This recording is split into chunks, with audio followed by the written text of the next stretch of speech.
here is what we covered in our last lecture, the fundamental theorem of algebra. And it states that every non-constant polynomial with complex coefficients, it has a root. Let's just review the proof. If P of z has no roots, then the reciprocal 1 over P of z is a bounded entire function. Well, why is it entire? It's differentiable everywhere because the denominator is then never equal to 0.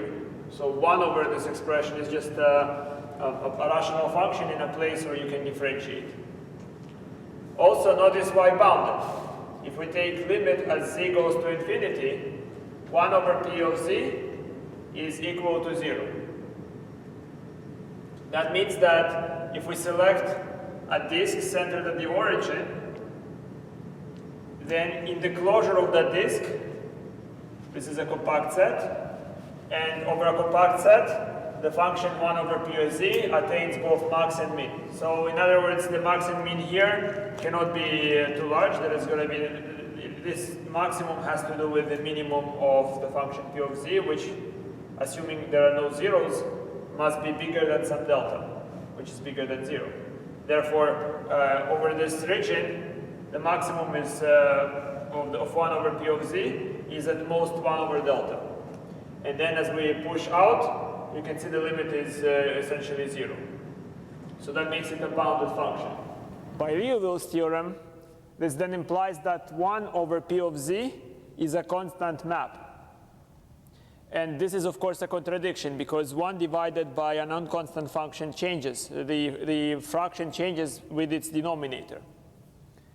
Thus, we know that every polynomial must have a root. Every complex polynomial must have a root.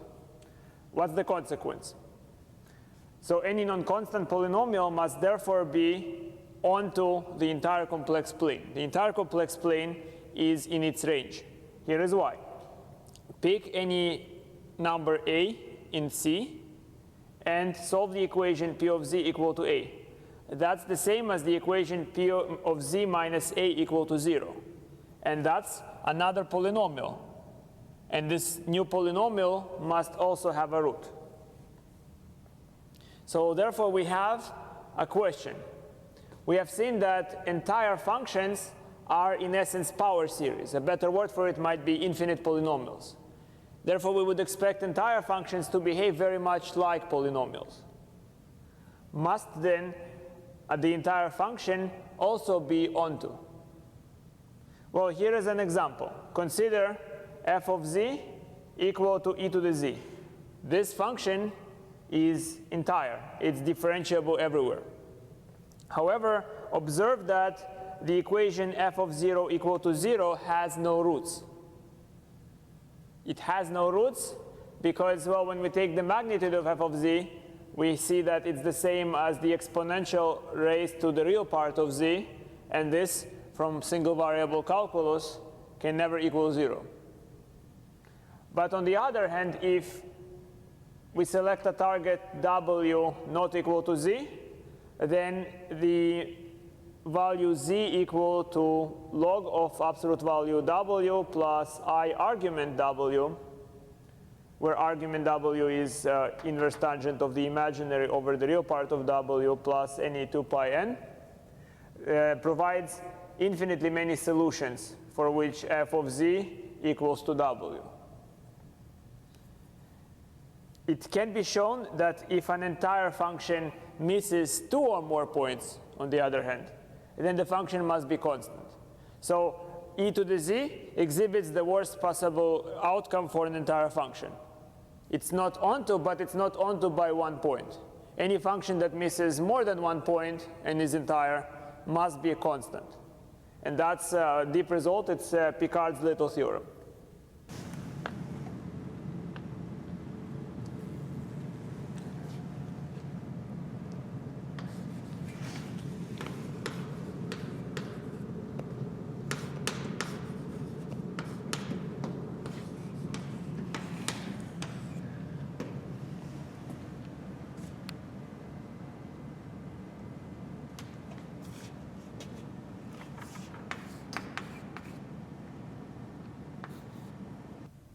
recall from elementary theory about polynomials that if you have a polynomial of degree n, it's enough to specify n plus 1 points and the polynomial is completely determined. So for example, for a linear polynomial, it's degree 1. You need to only specify 2 points to draw the line. A polynomial of degree 2, a quadratic, you need to mention any 3 distinct points and you can draw a curve through them. In a very similar fashion, holomorphic maps are determined by very small sets.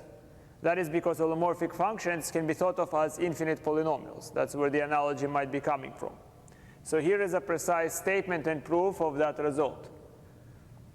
Suppose that we have a holomorphic function on the domain omega, on the region omega, and this holomorphic map vanishes at a set of distinct points.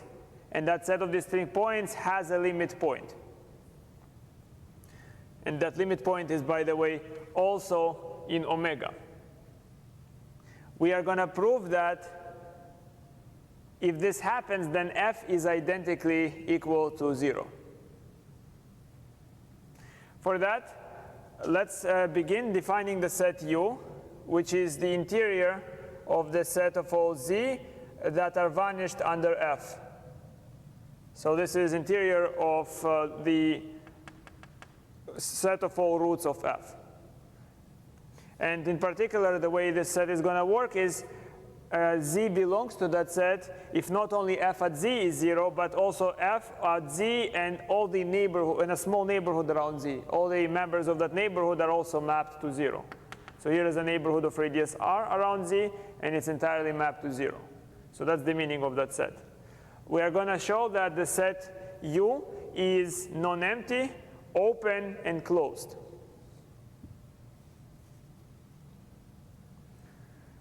So first is that it's very clear that U is open. That is by default. The property of taking interior of any set creates an open set. Now the second part to prove is that the set is not empty. So for that purpose, let z sub k be the sequence at which f is vanished to 0. And by hypothesis, we have that zk converges to w. It's very important to note that this w has to be in omega. Now, let's select a disk of radius r around omega such that the closure of this disk is itself in omega. In that disk, f has a power series representation of the form displayed here. We are going to show that all the coefficients a sub n are equal to 0. If this is not the case, then there is a smallest index m for which a sub m is not equal to 0. So we can then write f of z as the infinite sum from n equal to m to infinity. Now, if I look at the sum, you can see that the smallest power of z minus w is m, and I can factor it.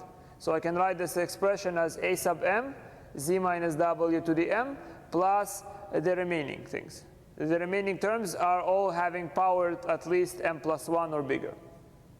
Now, I can factor from this infinite sum and from this first part, z minus w to the m, and I have the following. So I have z minus w to the m, in parentheses a sub m, plus the infinite sum from m plus 1 to infinity, a sub n, and here we have z minus w to the n minus m. That's because we just factored z to the z minus w to the m from both parts of the sum. Now, the next thing to do is we're going to pick an r that is small enough to ensure that a sub m under the modulus is bigger than the absolute value of the remaining series. That can be done because as z goes to w, this remains a sub m, whereas this vanishes to 0. This infinite sum vanishes to 0. So we have this. And what follows is that for this r, if I select any z in that disk of radius r centered at w, this little r centered at w, we see that the modulus of gz This is g of z. G of z is a sub m plus the infinite sum. The modulus of g of z by triangle inequality is bigger than or equal to the modulus of a sub m minus the infinite sum of the moduli of a sub n times z minus w to the n minus w. And this itself, so z minus w, the number is less than the radius r. So this itself, the sum itself, is bigger than modulus of a sub m minus this infinite series, which we just said by hypothesis on r is bigger than 0. Hence, for zk belonging to the disk of radius r, we know that g of zk is not equal to 0. But the problem with that is that we know that f of zk must be 0. But f of zk is then the product zk minus w, where zk is distinct from w. So this part is not 0. And g of zk, which is also not 0. So we have two numbers whose product is not equal to 0. That's obviously a contradiction. And the conclusion is that not only for z in the small radius, but in fact for all z in the big radius, f of z must be 0. That's because all the coefficients a sub n were determined in terms of the big radius r. So they all vanish to 0. So that shows that w belongs to the set U. And that proves that U is not empty, the second claim.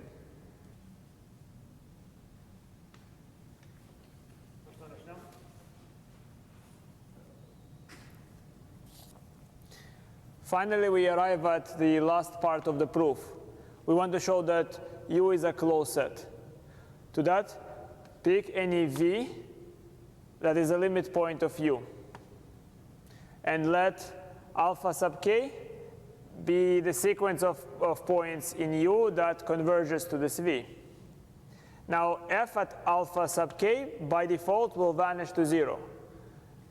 So by repeating the argument that we just constructed in 2, in showing that U is not empty, we see that V itself must be part of U. Now what does it mean? We have proved that U is non-empty, U is open, and now that U is closed. Since omega is a region, items 1 through 3 imply that U then has to be the entire domain omega. And that means that we have shown that f is 0 everywhere, not just on U, but everywhere, which includes all points in omega. Now there is an interesting example to keep in mind. So here is that example. Consider the function f of z equal to cosine of 1 plus z over 1 minus z, where z is any complex number in the unit disk. Notice that 1 plus z over 1 minus z is a Mobius map, and that Mobius map maps the disk, the interior of the disk, bijectively onto the right half plane G. So we can ask, where is f of z vanishing? Where does it vanish? Well, it vanishes whenever 1 plus z over 1 minus z is equal to some odd positive multiple of pi over 2. Because cosine vanishes at multiples of pi over 2. So that corresponds to the points zk, which are equal to k times pi minus 2 over k plus pi plus 2. Now look at those zk. What do they converge to as k goes to infinity? As k goes to infinity,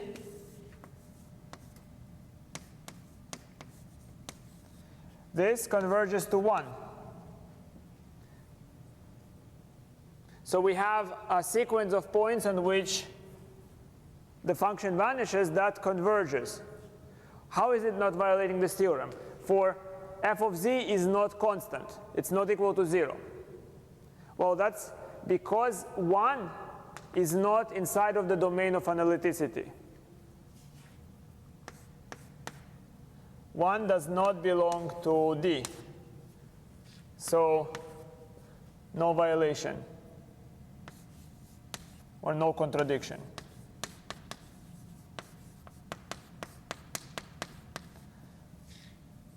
To the theorem we just proven. to the theorem we have just established.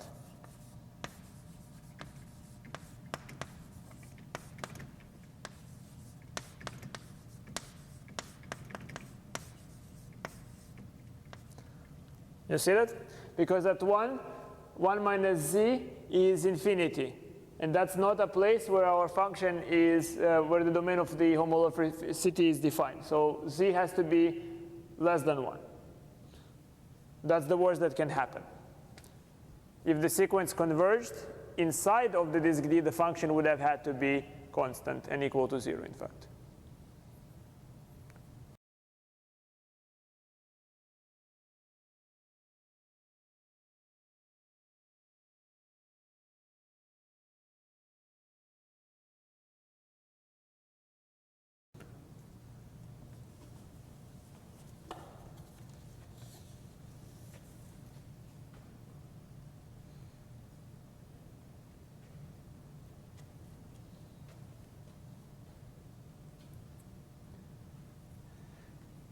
So here is an obvious corollary.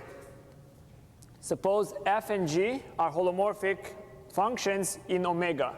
And we have that f of z equals g of z in some subset u of omega, where that subset u has a limit point in omega. Then it's obvious that f of z must equal to g of z throughout omega. This can be done simply by re-expressing this equation as f of z minus g of z, and we again then reverse to the proving that the holomorphic map is 0 if it vanishes on a set of points that has a limit point in omega.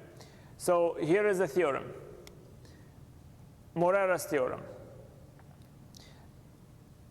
Sometime before, we observed that a holomorphic map is vanishing when you integrate it around a triangle. Now we can ask the opposite question. Suppose we have a continuous function, and we do know that if we integrate it around any triangle, it will vanish to 0. Must it be a holomorphic map? And Morera's theorem tells us, yes, it must be a holomorphic map. So here is how it goes. Suppose that a function f is from a disk D, and the function is continuous on that disk, and for any triangle contained in the disk, the integral around this triangle gives you 0. Then f has to be holomorphic. So here is how the proof can be sketched. So this disk D is centered at some z0, and it has radius r.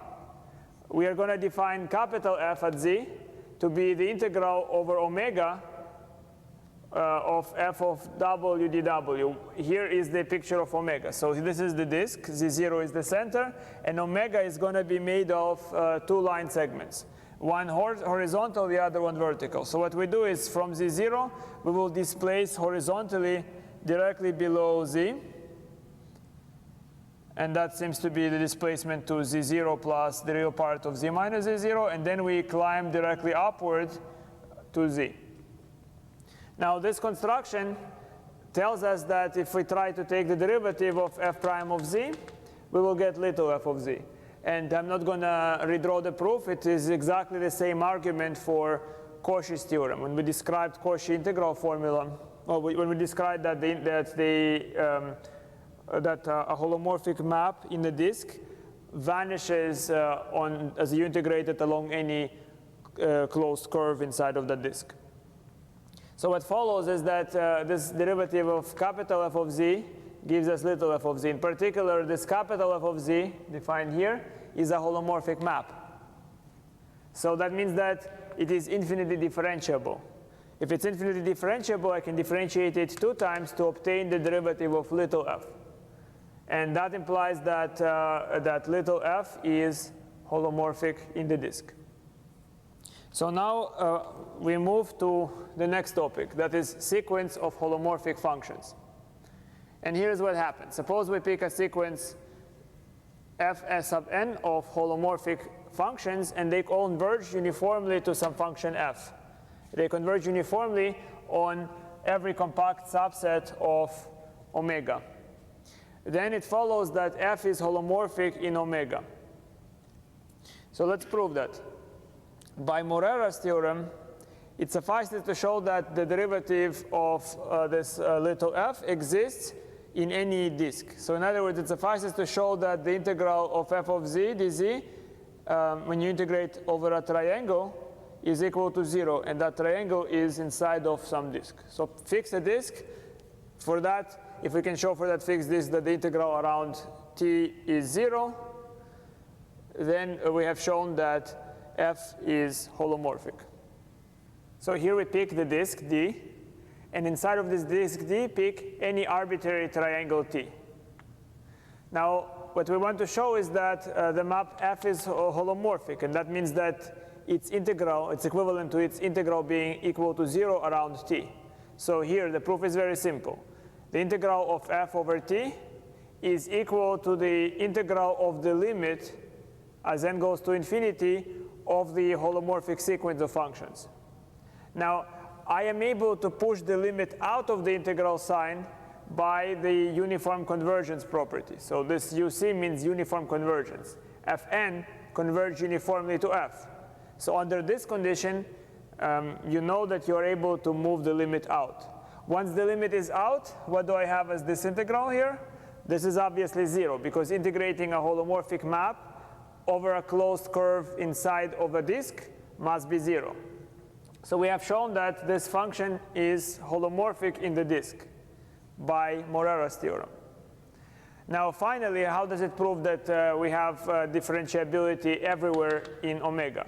Just pick any z in omega, and this z in omega will belong to some disk D, which means that f is holomorphic on omega, because if z belongs to the disk D, f is differentiable everywhere in that D, and at the point z in particular.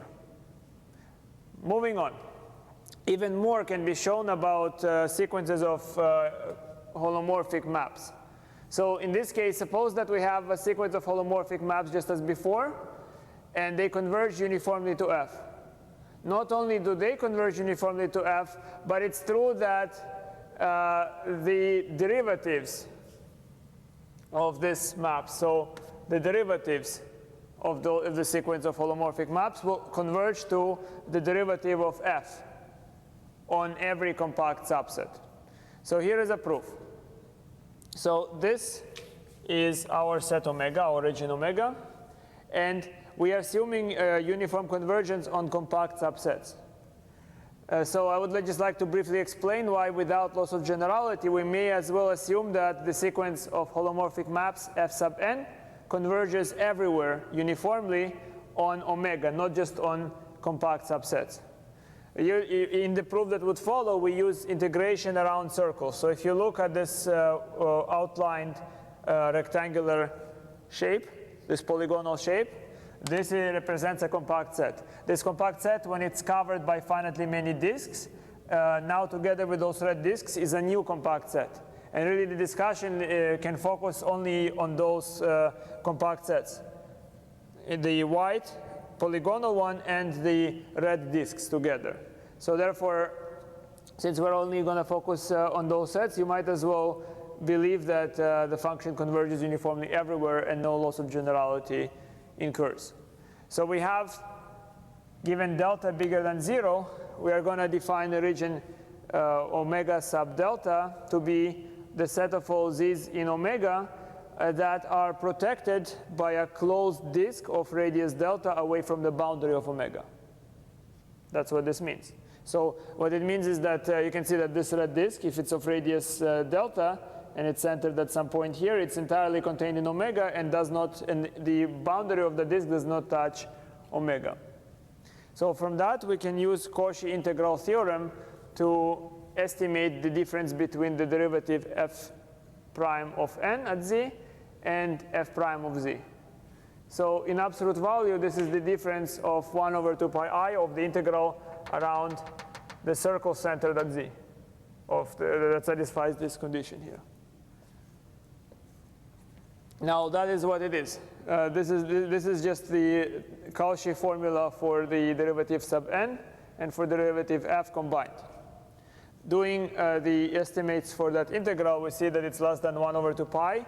supremum of xi, where xi is a point on the boundary. And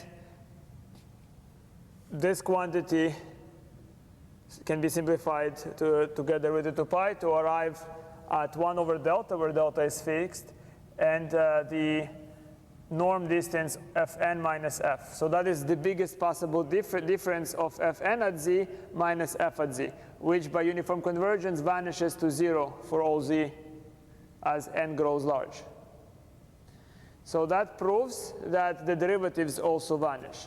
A very immediate corollary of that discussion is that if we let f sub n be a sequence of holomorphic functions on omega such that this sequence of functions is absolutely summable, then we can construct a new holomorphic map out of a sum of the old holomorphic maps. Easy examples of that procedure is, for example, e to the z is a summation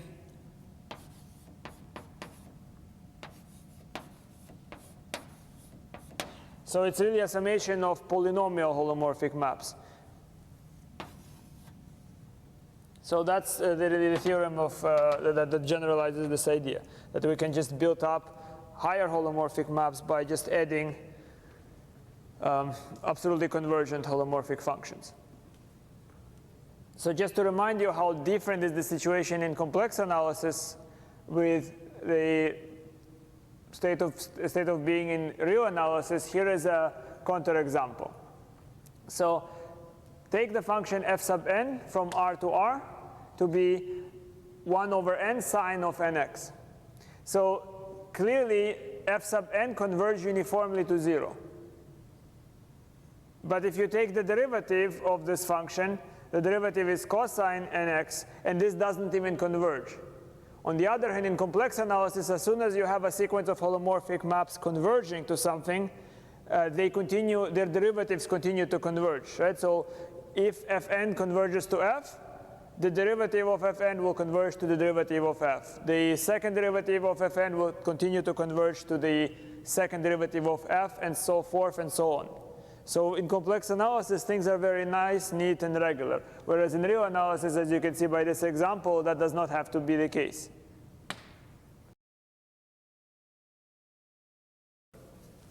When Professor Arkady Etkin commissioned me to do a brief introduction, I felt humbled and at the same time highly annoyed, because I really don't like to do these things, but with all due respect, I will. Light up a joint.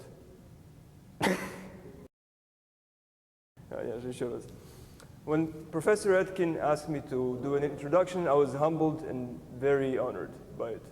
So without further delay, I will introduce to you, shut up. We live in an age where human reproduction is about to become a thing of the past, where 3D printing is replacing our genitalia, where 3D printed organs are allowing our lungs to become lungier and our kidneys to become kidneyer. And our minds are soon to become uploaded onto giant servers, eventually, which will become the size of this small little camera. But this is not what we're here to talk about. We're here to listen to a lecture on complex variables instead. Thank you very much, Professor Etkin. You may now assume the stage.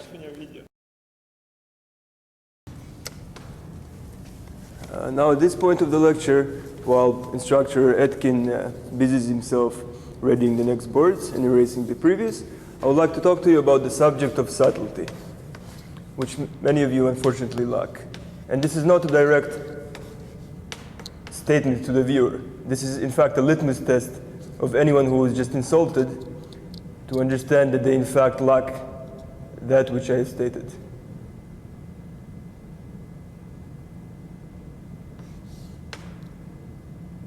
The capital of Paraguay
decided against it. At the end of the day, this creature is what will replace humans in a billion years. And the maggots on its back are a clear indication of that.